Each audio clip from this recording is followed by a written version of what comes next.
कृष्ण बंधे जगत गुरु। वही प्रभु ने आकर के द्रौपदी का वस्त्र बढ़ाया। दुर्योधन थक गया और दुर्योधन वस्त्र को छोड़ करके और अब युद्ध के लिए ललकाने लगा। इधर प्यारे भक्तों युद्ध होने लगा। भीम के साथ में युद्ध हुआ। अब दुर्योधन कैसे भी मरने में नहीं आए तो भगवान कन्हैया हंसते हंसते क्या बोले, अरे मजले भैया, अरे तुम्हें पता है दुर्योधन ने भरी सभा में क्या कहा? भीम नहीं समझ पाए। फिर युद्ध होने लगा। फिर कन्हैया हंसते हुए बोले, अरे मजले भैया, अरे दुर्योधन ने क्या कहा कि अगर द्रौपदी को मैंने अपनी जंघा पे नहीं बिठाया तो दुर्योधन मेरा नाम नहीं। इसकी जंघा पे प्रहार करो, ये स्वतः ही टूट जाएगा। और भीम ने उठा करके गदा चलाई। सो जैसे ही दुर्योधन की जंघा पे मारा, दुर्योधन पृथ्वी पे गिर पड़ा। दुर्योधन के गिरते ही, और दुर्योधन का मित्र है, कौन है? गुरु द्रोणाचार्य का पुत्र अश्वत्थामा। अश्वत्थामा चला आया। और प्यारे भक्तों मित्र वही होता है जो दुख सुख में साथ दे। क्योंकि कबीरदास जी कह रहे हैं कि नारी वही जो पति सेवा करे, नारी वही पति सेवा करे, पुत्र वही पिता के कहे को, और सुख संपत्ति में मित्र ने, मित्र वही विपत्ति परे को।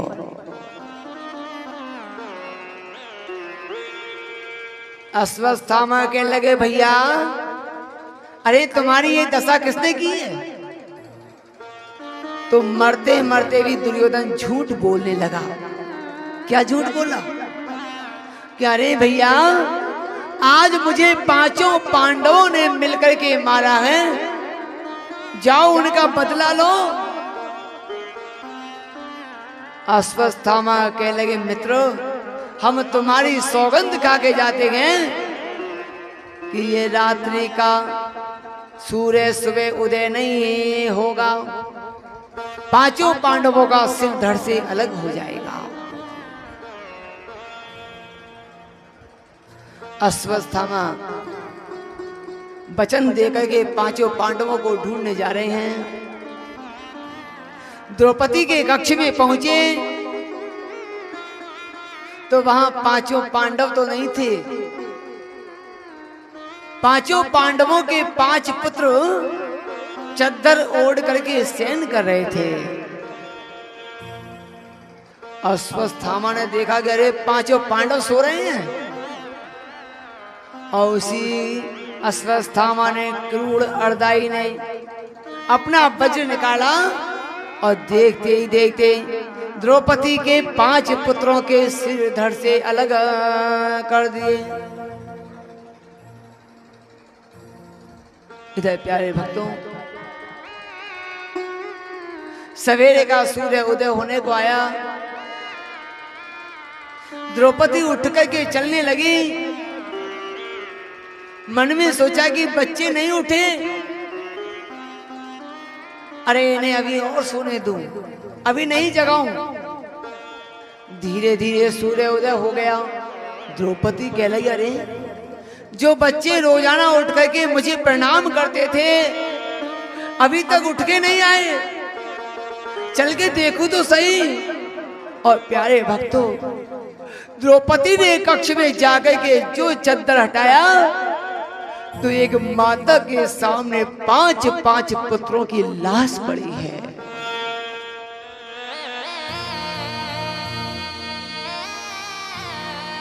द्रौपदी रोने लगी। तब तक अर्जुन चले आए। अर्जुन कहने लगे, द्रौपदी अरे इन पुत्रों को मारने वाला कोई और नहीं है, इन पुत्रों को मारने वाला है गुरु द्रोणाचार्य का पुत्र अश्वत्थामा। लेकिन देवी मैं सौगंध खाता हूं कि उन अश्वत्थामा का सूर्य अस्त नहीं होने दूंगा। आज मेरे हाथों से मारा जाएगा। अब देखिए मेरे भारत की नारी, जिस माता के सामने 5-5 पुत्र मरे पड़े हैं, वही पत्नी कहने लगी, स्वामी आप किसे मारोगे? क्या अश्वत्थामा मर जाएगा? अरे स्वामी, अश्वत्थामा नहीं मरेगा, एक माता की ममता मर जाएगी। जिन 5 पुत्रों के लिए मैं रो रही हूं, उसी तरह से अश्वत्थामा की मैया भी अपने पुत्र के लिए रोएगी। इसलिए स्वामी तुम ना जाओ। अर्जुन कहने लगे, देवी अब मैं उसे नहीं छोड़ूंगा, जा रहा हूं। और अर्जुन चलने लगे कि तब तक कन्हैया आ गए। कन्हैया कहने लगे, अर्जुन अरे तुम किसे मारने जा रहे हो? अरे कौन किसे मारता है, कौन किसे नहीं मारता? हर जीव अपने कर्मों के द्वारा स्वतः ही मर जाता है। और प्यारे भक्तों, भगवान ने क्या उत्तर दिया? राम किसी को मारे नहीं, नहीं राम का काम, अपने आप मर जात है, जीवे कर कर खोटे का। अरे अर्जुन, तुम किसी को ना मारो, और अगर किसी को मारना है, एक ब्राह्मण को मारना है, एक संत को मारना है, तो उसके तेज को खंडित कर दो। उसके सिर में स्कंतक मणि लगी है, उस मणि को निकालो।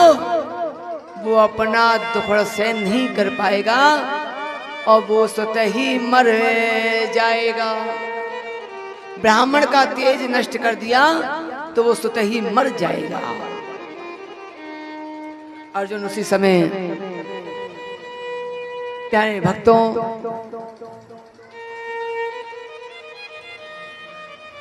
भगवान का कहना मान करके अश्वत्थामा को ढूंढने के लिए निकले। और अश्वत्थामा विचार कर रहे हैं कि आज मैं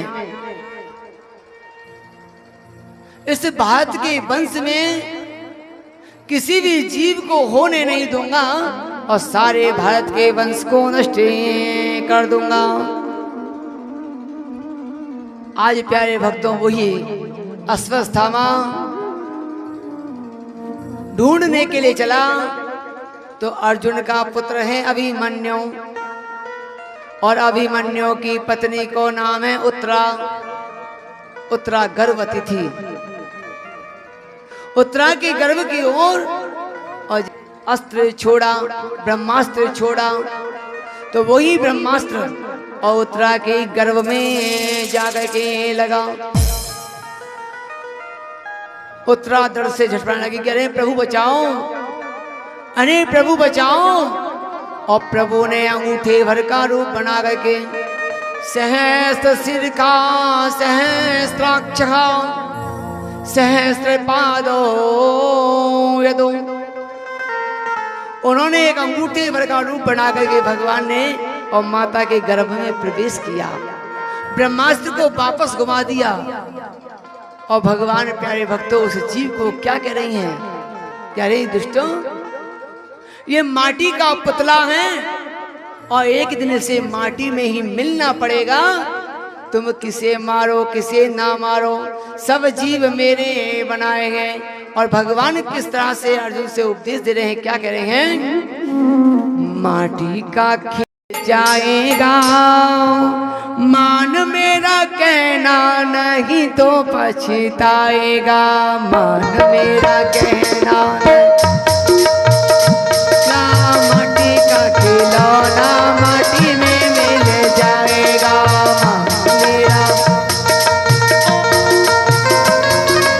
मान मेरा कहना नहीं तो पछताएगा। माटी का खिलौना माटी में मिल जाएगा। मान मेरा कहना नहीं तो पछताएगा। माटी का खिलौना माटी में मिल जाएगा। मान मेरा कहना नहीं तो पछताएगा। माटी का खिलौना माटी में मिल जाएगा। जय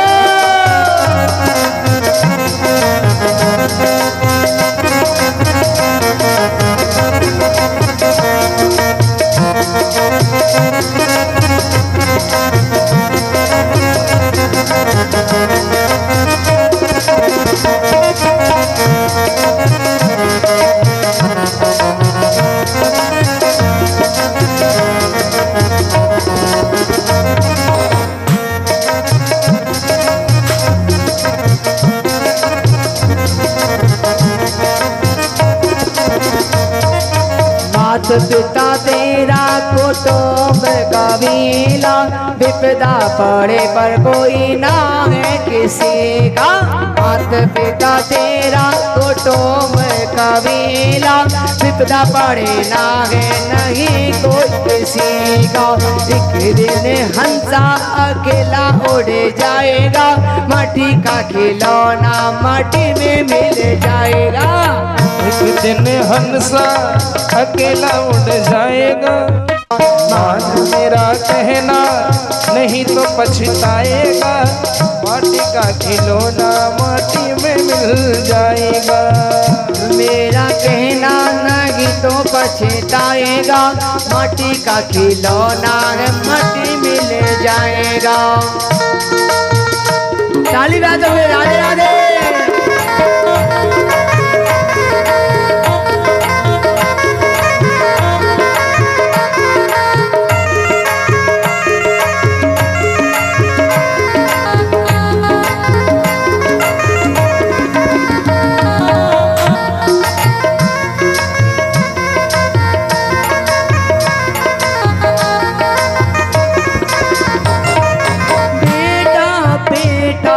करता है बेटा बेटा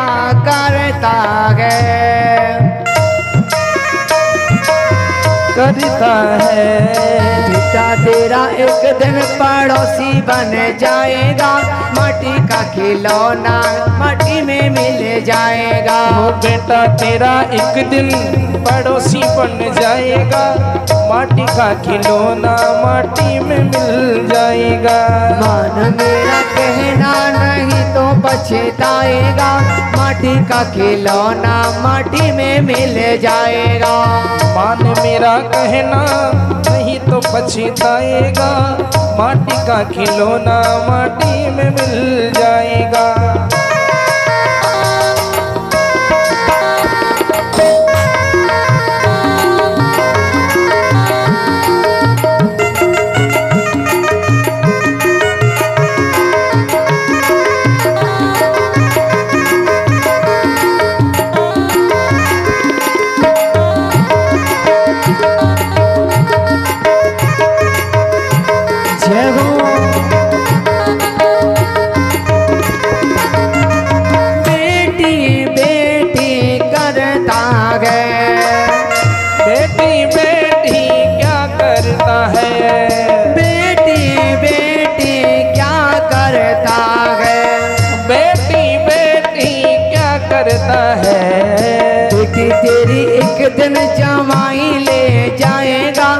माटी का खिलौना माटी में मिल जाएगा।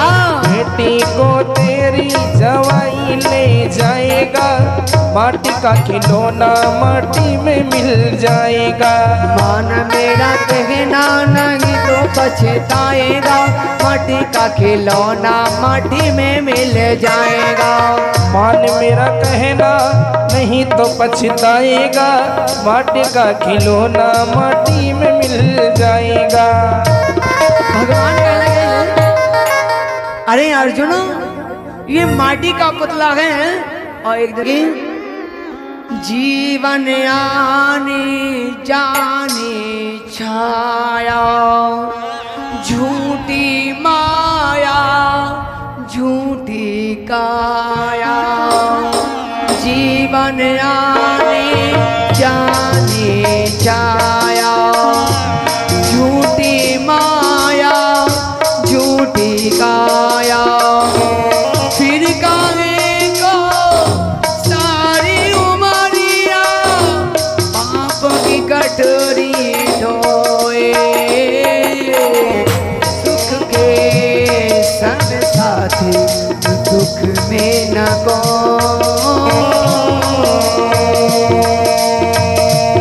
सुख के सब साथी दुख के न को।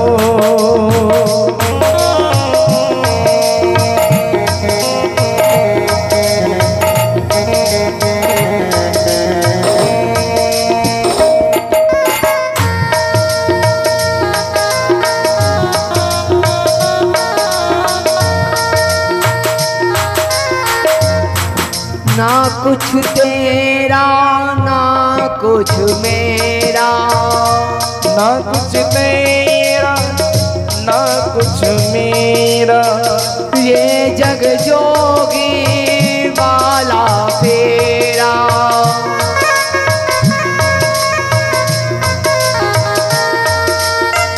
ना कुछ तेरा ना कुछ मेरा, ना कुछ तेरा ना कुछ मेरा। ये जग जोगी वाला फेरा। ये जग जोगी वाला फेरा। राजा हो या रंग सभी का, राजा हो या रंग सभी का। अंत एक सा हो, सुख के सब साथी दुख में न को।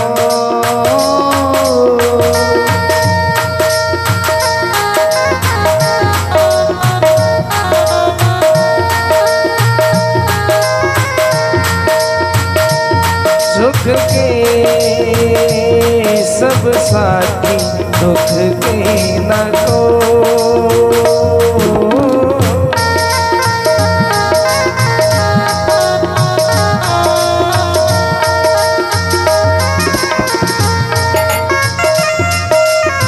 जय हो।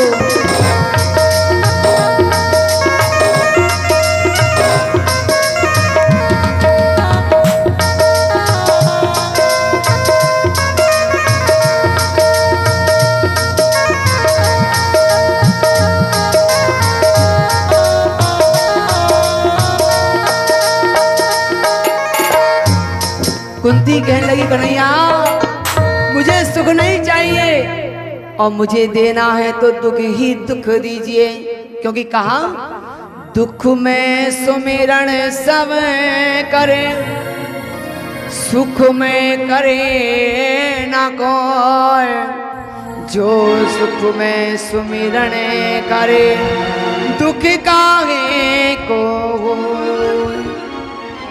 कन्हैया मैंने देखा जब जब दुख पड़ता है तुम चले आते हो और सुख में होता है तो जीव तुम्हें भूल जाता है। कन्हैया कहने लगे बुआ जी जब भी तुम मुझे बुलाओगी मैं तुम्हें दर्शन देने चला आऊंगा। अब इतना कहकर के भगवान बैकुंठ के लिए प्रस्थान करते गए। पांचों पांडव भगवान को विदा करने गए। विदा करके जब लौटे तो हिमालय पर्वत के अंदर फंस गए।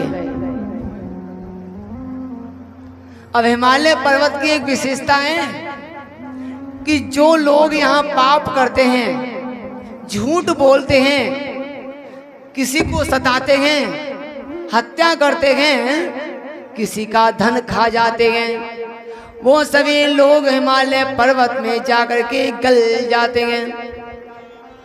पांडव चले और पांडव भी हिमालय पर्वत की कंदराओं में गलने लगे, लेकिन धर्मराज युधिष्ठिर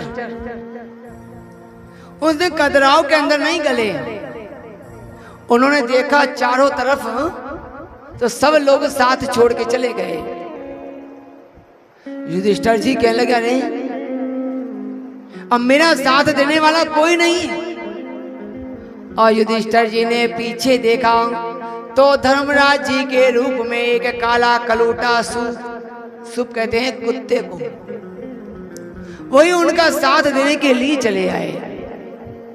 कौन हो जो मेरा साथ देने आएगा? उसी समय धर्मराज जी चतुर्भुज रूप धारण करके प्रकट हो गए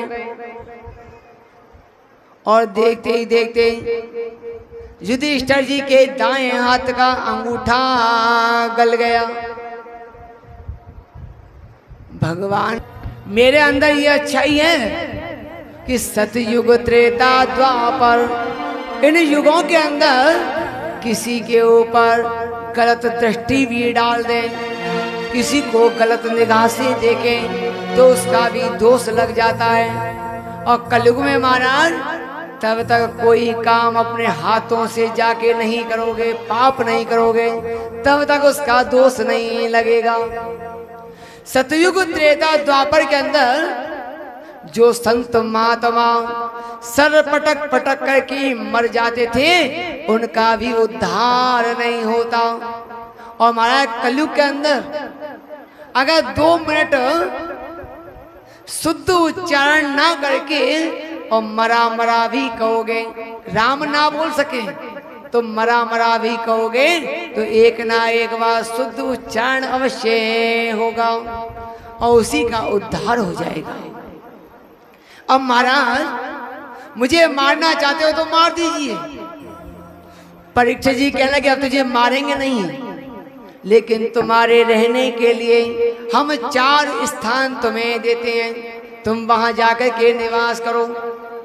पहला स्थान दिया कि जहां लोग मदिरा पान करते हैं, विनाश काले विपरीत बुद्धि गतो विवम देव जनार्दन। जहां लोग मदिरा पान करते हैं, शराब पीते हैं, तुम वहां जाकर के निवास करो। दूसरा स्थान दिया कि जहां लोग वैश्या प्रवृत्ति करते हो, तुम वहां जाकर के निवास करो। तीसरा स्थान दिया कि जहां लोग जुआ खेलते हो, जिस घर के अंदर सास बहू भी आपस में लड़ती हो, तुम वहां जाकर के निवास करो। और चौथा स्थान कि जहां लोग झूठ बोलते हो, पाप करते हो, तुम वहां जाकर के निवास करो। कलयुग कहला, महाराज आपने सारे स्थान गलत ही गलत बताए। अरे कोई एक स्थान तो ऐसा दे देते जहां मैं शांति के साथ में रह सकूं। परीक्षित जी कहने लगे, तो जाओ, हम तुम्हारे लिए एक स्थान और देते हैं कि कंचनम सुभाषणम सुखदा, जाओ सोने में निवास करो। अब सोना 2 तरह का होता है, एक होता है धर्म से कमाया हुआ सोना और एक होता है पाप की कमाई का सोना, चोरी का, डकैती का। जो सोना होता है उस सोने में जाकर के निवास करो। ऐसा नहीं कहा कि सभी सोने में चले जाओ, जो पाप का, अधर्म का सोना हो उसमें निवास करो। कंचनम सुभाषणम सुखदा। और परीक्षित जी ने कहा, तब तक वही गाय रूपी पृथ्वी में समा गई, बैल रूपी धर्म महाराज जी के हृदय में समा गए। और कलयुग ने छलांग लगाई तो परीक्षित जी के महाराज के सोने का मुकुट लगा हुआ, उसी सोने के मुकुट में जाकर के विराजमान हो गया। बोला राधे राधे। अब परीक्षित जी महाराज घोड़े पे सवार हुए और अपने नगर में वापस चले आए। आकर के मुकुट को खोल के रखा,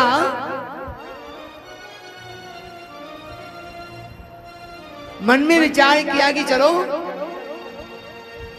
फिर भ्रमण के लिए चलते हैं। अब ये मुकुट किसका है, समझने का बात है। ये मुकुट है मगध देश के राजा जरासंध का।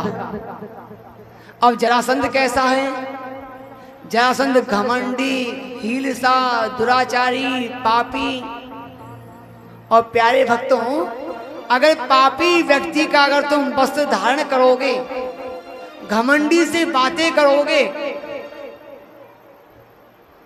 अत्याचारी से बातें करोगे, तो आप चाहे कितने भी शुद्ध विचार के हो, आपके अंदर भी पाप अवश्य आ जाएगा। कहते हैं ना कि जैसा खाओगे अन्न वैसा होगा मन। तो इसी तरह से परीक्षित जी ने और फिर से मुकुट को लगाया और लगा करके भ्रमण के लिए चल दिए। अब जंगल में घूमते घूमते और उन्हें जोर से प्यास लगी, पानी पीने के लिए चले तो श्रृंगी ऋषि के आश्रम की ओर पहुंच गए कि चलो संतों के आश्रम में पानी पिएंगे। पानी पीने चले तो वहां देखा कि सभी संत आंखें बंद के तपस्या कर रहे हैं। परीक्षित ने देखा कि अरे आज पहली बार संतों के आश्रम में आया, पानी पीने की इच्छा हुई और सभी संतों ने मुझे देख मुकुट को उतारा। तो फिर परीक्षित जी की बुद्धि बदल गई। क्या रे, मैंने ये कैसा पाप कर दिया? मेरे राज्य में संत ब्राह्मण पे कोई अत्याचार नहीं करे और मेरे से बहुत बड़ा अपराध हो गया। अब परीक्षित जी विलाप करने लगे। इधर श्रृंगी ऋषि के पुत्र हैं लोमन ऋषि और लोमन ऋषि के बड़े भाई हैं श्रवण ऋषि। उनको पता लगा कि हमारे बूढ़े बाप के गले में दिल्ली को राजा परीक्षित मरा हुआ सर्प डाल गया।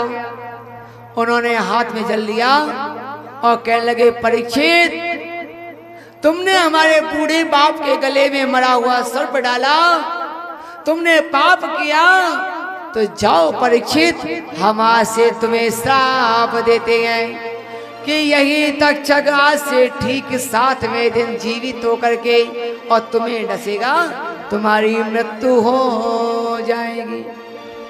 अब समझने का विषय यह है कि हर इंसान के लिए, हर जीव के लिए और ये श्राप लग गया, केवल परीक्षित को नहीं लगा है। हर इन 7 ही दिनों में यहाँ से जाना पड़ेगा। और वही परीक्षित जी अब घर को छोड़ करके अपने पुत्र जन्मेजय को राज तिलक करके और जंगल में भगवान का भजन करने के लिए हर हर गंगा के किनारे पर जा पहुंचे। सूजी माँ कह रहे हैं, सभी ऋषि महात्मा परीक्षित जी की मुक्ति का उपाय निकालने के लिए वहां पहुंचे और अपनी अपनी तरकीब से मुक्ति निकाल रहे हैं, लेकिन किसी से भी मुक्ति का उपाय नहीं निकला। उसी सभा के बीच में सुखदेव जी का भी पद अर्पण हो गया। सुखदेव जी को देख करके सभी ने प्रणाम किया। सुखदेव जी कहने लगे, अरे भैया ये कैसी भीड़ लगी है, कहाँ बात है? सभी संत महात्मा कहने लगे, प्रभु परीक्षित के लिए 7 दिनों का श्राप मिला है, इनकी मुक्ति कैसे हो? सुखदेव जी कहने लगे, भैया अरे जिस जीव के पास में 2 घड़ी शेष होती है उस जीव का उद्धार हो जाता है। अरे परीक्षित तुम्हारे पास में तो 7 दिन हैं और 7 दिनों में हम तुम्हारे लिए भगवान की सुंदर श्रीमद् भागवत कथा को सुनाएंगे तो तुम्हारी मुक्ति अवश्य हो जाएगी। और उसी समय प्यारे भक्तों सुखदेव जी भागवत सुनाने को तैयार होते हैं और सभी संत महात्मा मुक्ति का उपाय कर रहे हैं। क्या कह रहे हैं? मुक्ति दान कर ले रोज थोड़ा थोड़ा, हरि का भजन कर ले।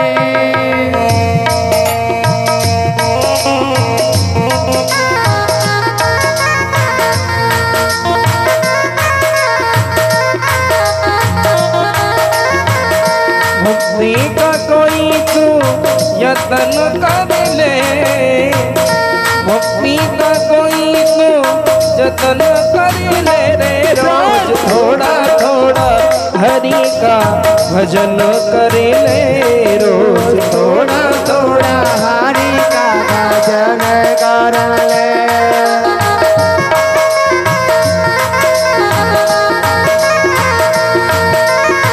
वो मुक्ति का कोई तू यत्न कर ले, मुक्ति का कोई तू यत्न कर ले रे। रोज थोड़ा थोड़ा थोड़ा थोड़ा प्रभु का भजन कर ले, रोज थोड़ा थोड़ा हरि का भजन कर ले।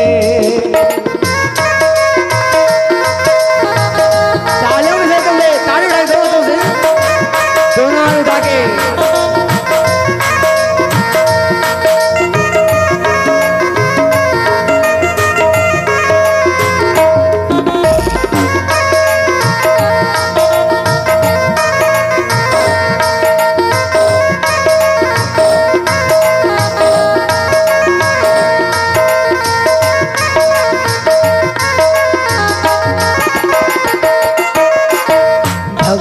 करेगा तो बड़ा ही सुख पाएगा, भक्ति करेगा तो बड़ा ही सुख पाएगा, भक्ति करेगा तो बड़ा ही सुख पाएगा, भक्ति करेगा तो बड़ा ही सुख पाएगा।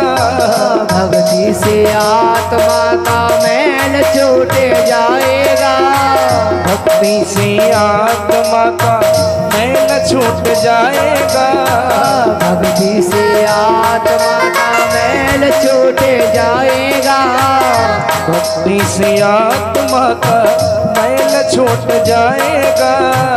आत्मा के साथ आत्मनन कर ले, आत्मा के साथ तू मनन कर ले रे। रोज थोड़ा थोड़ा रोज थोड़ा थोड़ा हरि का भजन कर ले, रोज थोड़ा थोड़ा प्रभु का भजन कर ले।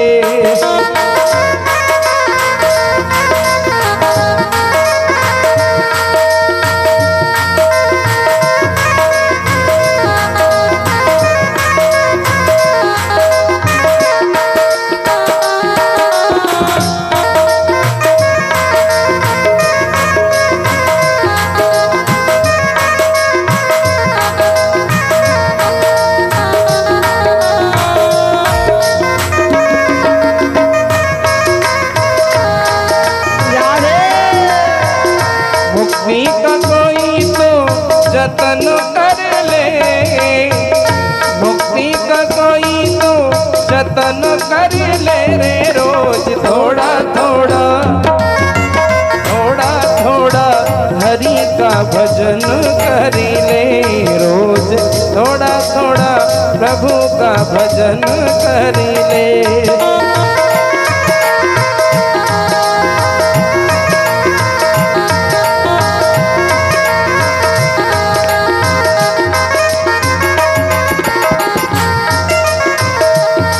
संगत करे अच्छे लोगों की, संगत करे अच्छे लोगों की, दवा मिल जाएगी सभी रोगों की, दवा मिल जाएगी सभी रोगों की। संगत करे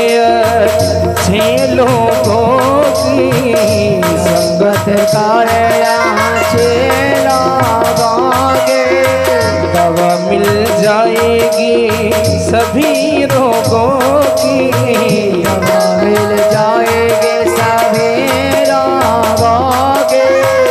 जिंदगी को अपनी चमन कर ले, जिंदगी को अपनी चमन कर ले रे। रोज थोड़ा थोड़ा थोड़ा थोड़ा हरि का भजन करी ले, थोड़ा थोड़ा प्रभु का भजन कर ले।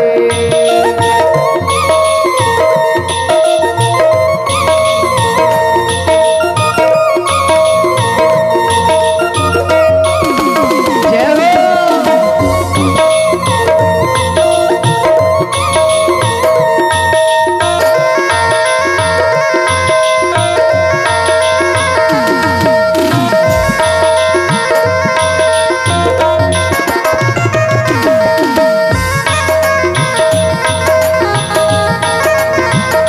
मुक्ति का कोई तो जतन कर ले, मुक्ति का कोई तो जतन कर ले रे। रोज थोड़ा थोड़ा थोड़ा थोड़ा हरि का भजन करी ले,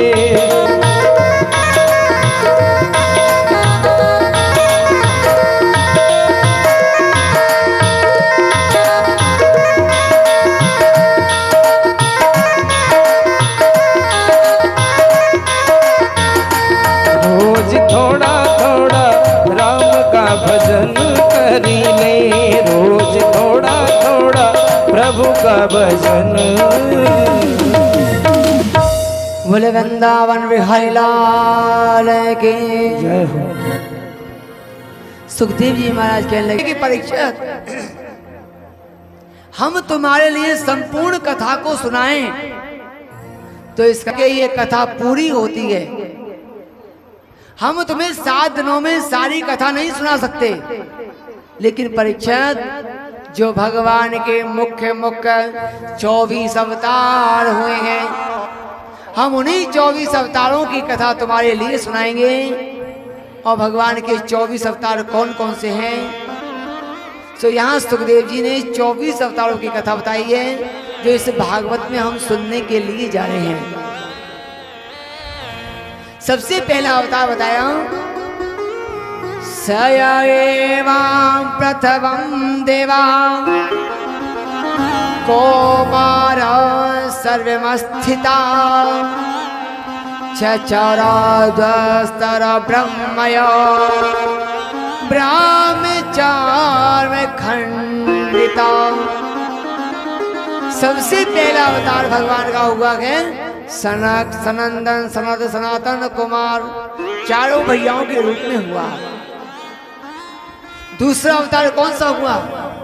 सुखदेव जी फिर कह रहे हैं, द्वितीया तो भावायश्चवा रसत्वल्गता महिमा उदरा स्वन्नुपादता यज्ञ सा सुकरम बपुः।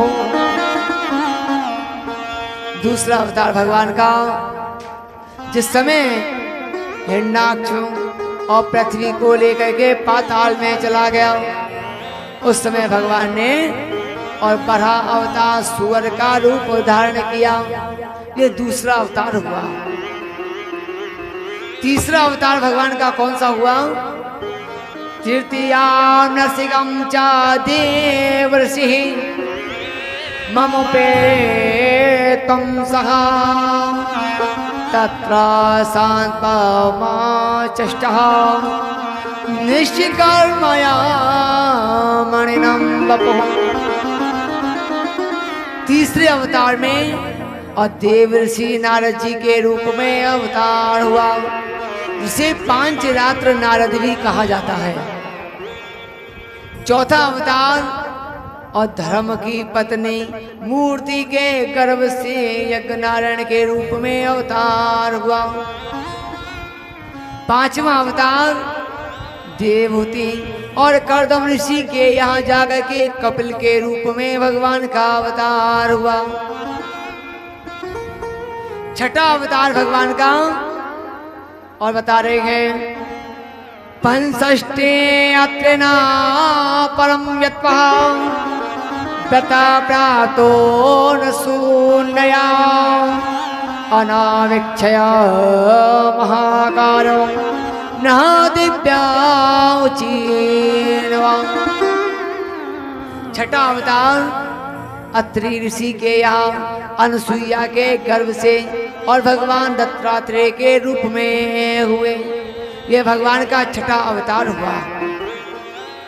सातवां अवतार और इसके बाद में भगवान का आठवां अवतार राजा नाभि की पत्नी मेरु देवी के गर्भ से ऋषभ देव के रूप में अवतार हुआ। 9वीं बार में और भगवान का ऋषियों की प्रार्थना करने पर राजा पृथु के रूप में अवतार हुआ। इसके पश्चात 10वें अवतार